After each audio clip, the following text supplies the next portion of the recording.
Penggantian oli mesin menjadi salah satu hal yang tidak boleh dilewatkan saat servis. Setiap kendaraan juga punya rekomendasi berapa interval penggantian oli mesin. Tapi yang jadi pertanyaan, kenapa oli harus diganti secara rutin? Apa yang terjadi kalau kita nekat tidak mengganti oli mesin? Video ini akan jadi jawabannya. Untuk memahami semua ini, kita awali dengan memahami tugas oli di dalam mesin. Jadi mesin itu kan isinya piston yang gerak naik turun di dalam silinder. Sebenarnya, piston itu punya celah dengan silinder. Jadi, baik piston dan silinder itu sebenarnya tidak saling bergesekan. Tapi kalau ada celahnya, kompresinya pasti akan bocor. Karena udara yang mau dikompresi bisa keluar lewat celah-celah ini, itulah alasan piston punya sepasang ring.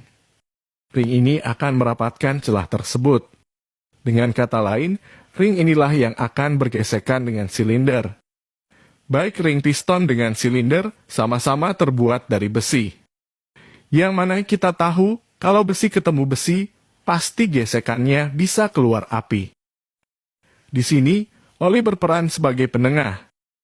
Jadi oli ini punya kemampuan khusus, yakni masuk ke celah supermikro. Dalam kasus ring piston dan silinder, oli akan masuk di antara dua komponen ini. Sehingga, meski kita melihat ring dan silinder itu bergesekan, tapi nyatanya ada lapisan oli tipis di tengah-tengahnya. Itulah yang membuat ring piston bisa bergerak naik turun dengan licin tanpa menimbulkan gesekan.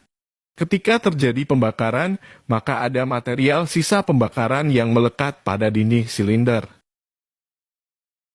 Ketika piston bergerak ke atas, maka material sisa pembakaran yang ada pada dinding silinder bisa bercampur dengan oli yang ada di dalam ruang engkol.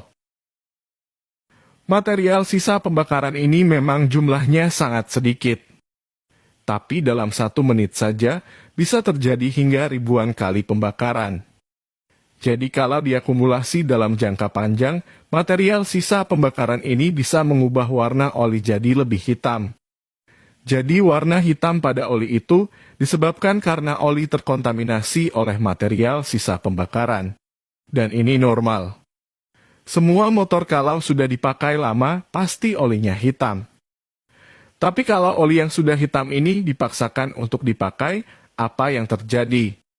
Material sisa pembakaran ini bentuknya seperti butiran padat berukuran mikro. Ini bisa membuat komponen mesin tergores. Jadi, salah satu akibat jika Anda sering telat ganti oli motor, maka komponen mesin entah silinder atau ring piston mudah aus. Itu disebabkan karena ada material padat yang ikut dalam lapisan oli. Dan material ini bisa menggores komponen mesin. Jadi, inilah alasan utama mengapa kita harus ganti oli secara rutin. Kalau bisa jangan sampai warnanya menghitam.